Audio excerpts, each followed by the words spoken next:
Hey there, athletes. Coach John Ferry here from Team Wilpers. Very excited to welcome you to the Week 7 athlete briefing for the Winter Run Challenge here in 2023. So before we get started on Week 7, let's go do a quick Week 6 review. So we started off the week with our 45-minute interval run.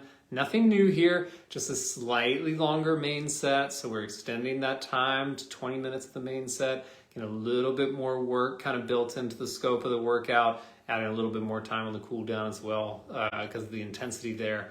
But still working anaerobic capacity intervals, working that high top end. Just as a reminder, this is zone 6 out of 7. So on an RPE scale, this is kind of your second to top in terms of max effort. So tough workouts, really opening up the high end, doing great at it thus far. Key workout number 2 this week, our 45-minute hill run.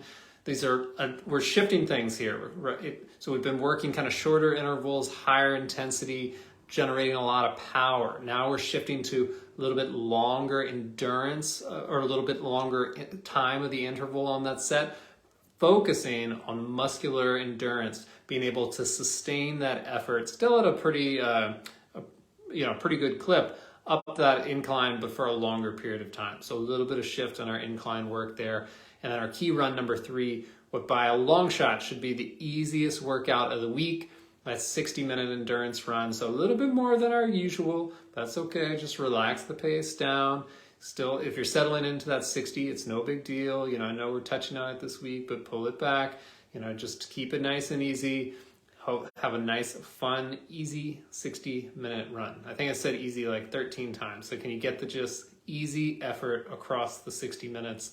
That's where the success is on that one. So reminder, as always, go into the website, check that box, get your credit for doing the workout. 100% completion percentage is a humongous achievement to strive towards over the course of this challenge. If you've missed it for this challenge, it's no big deal. What we want to do is be as close to it as possible, and then next time, 100%. But hopefully we can be able to look back and get closer and closer and closer as we go. So just a reminder, go in, check the box, get credit for completing that workout. So now for the Week 7 workout. So we're starting once again, another 45-minute interval run. Once again, focusing on anaerobic capacity intervals. So not going too far, not straying too far from what we're familiar with here, but similarly, it's another 20-minute main set. But we're going to do that extended 15-minute warm-up again. We're going to start with our lunge matrix and resistance bands work before the 15-minute stride warm-up so that we're nice and ready. Body is fully prepared to tackle this. Because what is it?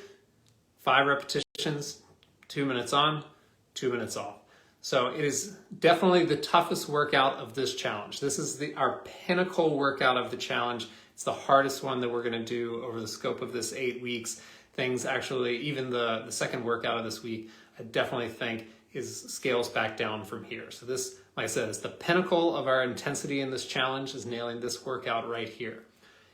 In the middle of the workout, not only just preparing your body to go into it, but in our main set, because of the intensity of those 5 2-minute sessions, the recoveries are going to be critical. You've got to dial the effort way back down. We want to keep it as a jog if possible, but the pace is completely secondary just to the effort. Want to keep it nice and light. The goal of those recoveries is to be ample and allow your heart rate to settle, allow your breath to come back to you, become mentally, emotionally, and physically ready to tackle that next 2-minute interval and go after it at all the way to the level of the first interval. So you want to always take it all the way to that high-end level.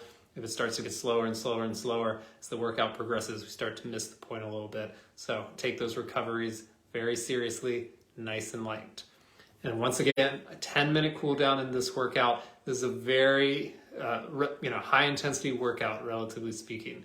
So we want to make sure 10-minute cool down, a little bit longer than our kind of standard, but still relatively short in the grand scheme of things. So want at least 10 minutes of a jogging cool down, just bringing your body back to baseline. So just slowly move backwards through your easy pace range all the way until the end of that 10. And if you have time, I would actually even add on another 4 to 5 minutes of just walking to continue allowing your body to settle in after this kind of period of high intensity.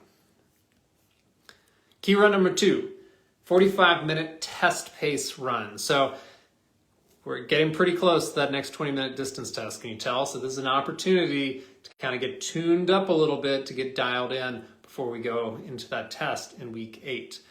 So we're starting this with our 3 calf stretches and our resistance band warm-ups. Hopefully this is starting to feel really, really comfortable in a way to get you ready for these tough workouts.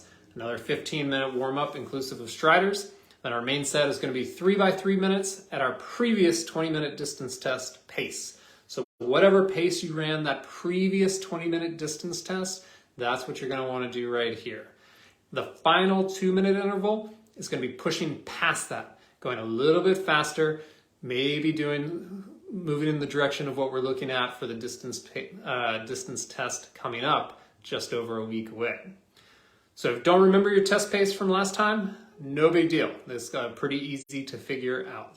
And it's going to be important because one, for this workout, and 2, you've got to have it to go in and set the baseline for your next distance test, because it's going to be the best thing to kind of give an in-workout gauge of how things are going.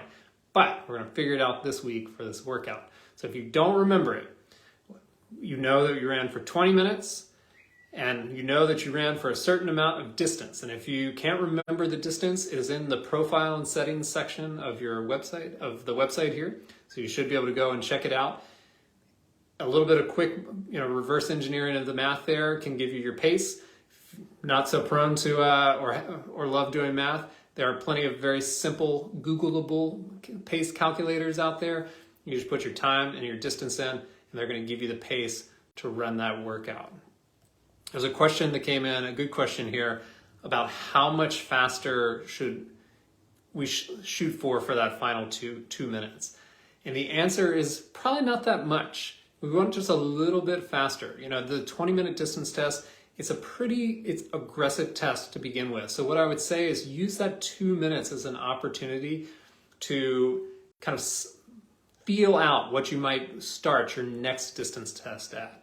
If you feel like you've really advanced and you're feeling really comfortable with your paces, it might be an opportunity to move that pace, 5-10 seconds forward. If you're feeling like you've blown your paces out of the water, maybe it's more. If you feel like you're really fighting your paces, maybe it's just a little bit, just moving a second or 2 faster might be all that you need. And similarly, we won't get there yet, but for the distance test, the goal is really to improve, not improve by a certain amount, but to improve, period, over where we were 8 weeks ago. So that's going to be different for everybody.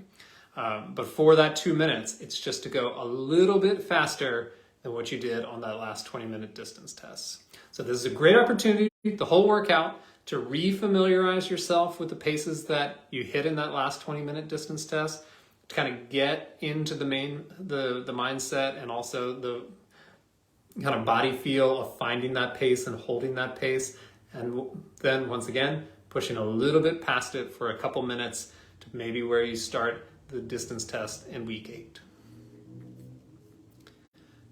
Final key run of the week here, our 60-minute endurance run.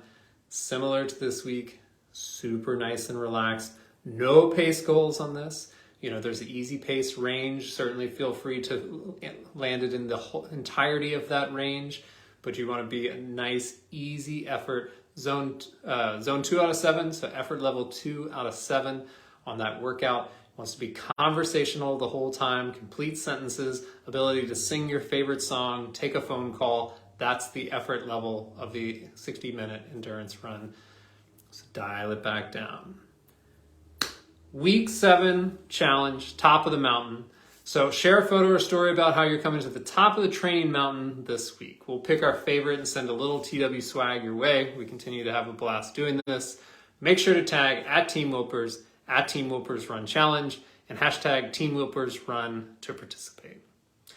Well, ladies and gents, that is all for week 7. So have an incredible rest of week 6, an amazing week 7. I'll see you back here next Friday. We'll be discussing test time. Have a great week.